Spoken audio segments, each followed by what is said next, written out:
E aí, bora desenvolver o resto desse vídeo?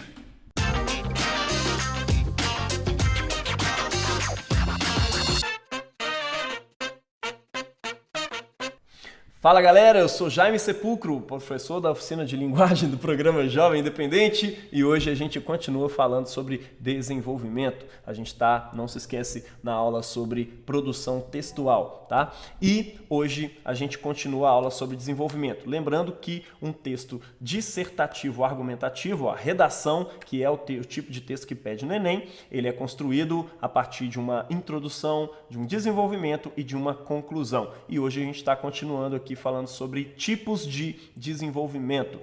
O que eu faço no desenvolvimento? Eu apresento uma argumentação, ou melhor, duas argumentações, ou talvez três argumentações que comprovem, que sustentem a minha opinião, aquilo que eu estou defendendo no texto. Bora lá? Então vamos lá para a nossa terceira forma de argumento. Como que eu posso argumentar no meu desenvolvimento, no desenvolvimento da minha redação? Você pode fazer uma argumentação por raciocínio lógico.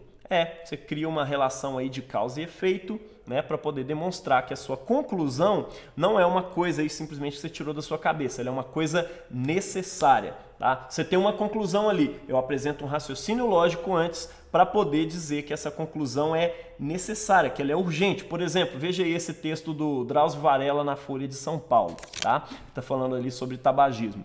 Ele fala assim, ó: o fumo é o mais grave problema de saúde pública no Brasil. Assim como não admitimos que os comerciantes de maconha, crack e heroína façam propaganda para os nossos filhos na TV, todas as formas de publicidade do cigarro deveriam ser proibidas terminantemente. Para os desobedientes, cadeia, chilindró. Tá vendo? Ele construiu uma argumentação, tá, baseada num raciocínio lógico. Afinal de contas, se o fumo, né, se o cigarro é o maior problema de saúde pública do Brasil, isso precisa ser combatido de modo mais radical do que tem sido. Ou seja, não pode ter propaganda. Se você tem propaganda daquilo que causa os maiores problemas de saúde pública no Brasil, isso é ilógico. Você está vendo? Ele está construindo um argumento lógico. Precisa ser combatido, né? E ele usa ainda um outro argumento, né? Assim como a gente não permite que os comerciantes de maconha, crack ou heroína façam propagandas para os nossos filhos na TV, né? Todas as propagandas de publicidade de cigarro deveriam ser proibidas. Afinal de contas, olha o argumento que ele está fazendo, né? O crack, a heroína, a maconha, embora sejam mais destrutivos em si do que o cigarro é o que mais causa mortes e problemas que geram gastos públicos com a saúde pública no Brasil, tá? Então, se essas coisas não têm propaganda, por que uma que destrói mais ainda a vida dos brasileiros tem que ter propaganda? Tá dando para entender aí? Então, isso é construir uma argumentação baseada num raciocínio lógico. Deu para entender? Quarto tipo de argumentação que você pode desenvolver aí no seu desenvolvimento, tá? Uma argumentação histórica. Você lembra lá que eu falei que na introdução você pode fazer isso? Cara, se você tiver feito isso lá, é bom você evitar fazer isso depois, porque a pessoa que estiver corrigindo lá a sua redação vai falar, pô, esse cara só conhece de história, né? Então é bom você trazer outras disciplinas aí para discussão, tá? Mas se você não fez isso ainda, você pode fazer lá no seu desenvolvimento, tá? Como é que funciona isso? Você argumenta a partir de fatos históricos que são inegáveis, tá? Inegáveis. 2, de amplo conhecimento. Todo mundo precisa conhecer esses argumentos. Vamos dar um exemplo aqui para vocês, uma comprovação genérica aí a partir da história, tá? No tema da desigualdade racial no Brasil, tá? Desigualdade racial, não é social aqui agora, tá?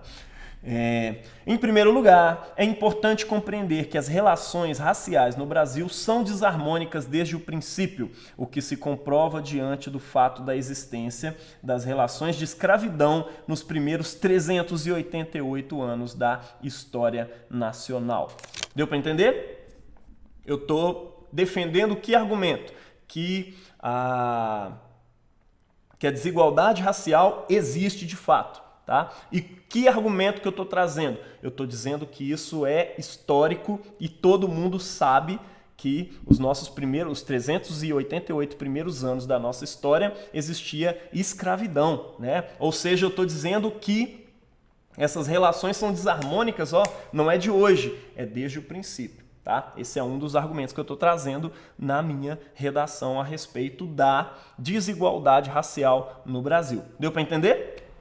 A comprovação aí vem por meio de uma informação histórica inegável de amplo conhecimento. Tá? Assuntos que não são de amplo conhecimento, gente, é bom sempre você evitar. Ou que ainda não tem, está em discussão lá em produções científicas e tudo mais. Aí você tem acesso, aí você vai trazer... Pode ser algo complicado lá na hora. Por exemplo, a prática de venda de escravos pelos próprios africanos lá no continente africano. Aí tem um monte de gente discutindo sobre isso, questões relacionadas. Aí você traz isso aí na hora da prova do Enem, você pode dar uma desqualificada nela ali na hora, tá? Então, evite assuntos que não são de amplo conhecimento se você quer usar a história como argumento, tá? Para convencer o seu leitor, tá bom? E para finalizar, algumas dicas importantes aqui para você. Tá? Primeiro, é sempre bom você variar no tipo de argumento. Se você apresentou um argumento lá no início, de raciocínio lógico, apresenta um outro depois, não fica só no raciocínio lógico. Não se vicie nesse método de apresentar argumento por raciocínio lógico. Ou um outro, né, que é um vício meu especificamente, né, de apresentar só argumento baseado na história. Eu só sei apresentar, quem estiver corrigindo, fala, o cara só sabe falar de história, né? Então é importante você tomar cuidado com isso. Apresenta dois tipos de argumentos diferentes, tá? Outra coisa importante, é bom você conferir, tá, para ver se os seus argumentos realmente estão sustentando, tá, a opinião que você está querendo defender. Às vezes você está querendo defender uma certa opinião, aí você usa um argumento que não segura ela, não sustenta exatamente aquela opinião. Ele poderia até sustentar alguma outra, mas não aquela que você está defendendo. Então, tenha um alinhamento lógico aí, tá? E também, né, pode ser que, por lógica, não faça sentido nenhum argumento que você está fazendo. Por exemplo, uma vez eu estava escrevendo um texto e eu coloquei lá, né, desde a Lei Áurea, a desigualdade racial se instalou no Brasil.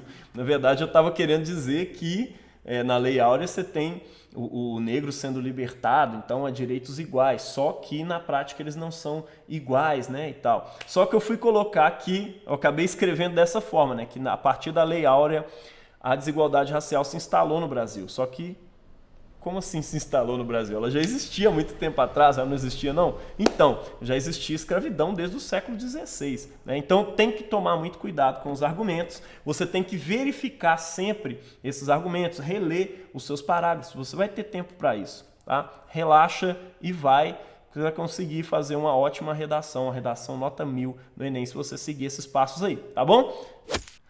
Gente, uma outra dica interessante é você usar um dos seus parágrafos de desenvolvimento para argumentar em cima de uma consequência de um problema. Por exemplo, no primeiro parágrafo de desenvolvimento, que seria o seu segundo parágrafo do texto, você apresenta algum argumento histórico ou algum argumento por raciocínio lógico ou por citação, qualquer um dos argumentos que você quiser. E no segundo você apresenta uma consequência daquilo que você apresentou no primeiro. Né? Diante disso, né, o quadro fica assim, assim, assado. Ou, em consequência disso, fica assim, assim, assim, assado. Para você depois resolver esse problema que você citou, né, essa consequência que você citou aí nesse terceiro parágrafo, né, você vai resolver ele no quarto, que é o parágrafo da conclusão. Deu para entender? Enfim, só umas dicas aí para que você possa desenvolver um bom desenvolvimento, para que você possa fazer um bom desenvolvimento aí na hora da sua redação, tá ok? Gente, grande abraço para você, não esquece de curtir esse vídeo, de compartilhar com os manos, com as minas, com as monas, com todo mundo e até o próximo vídeo onde a gente vai falar a respeito de conclusão e concluir finalmente essas aulas sobre produção textual. Beijo, até mais, é nóis!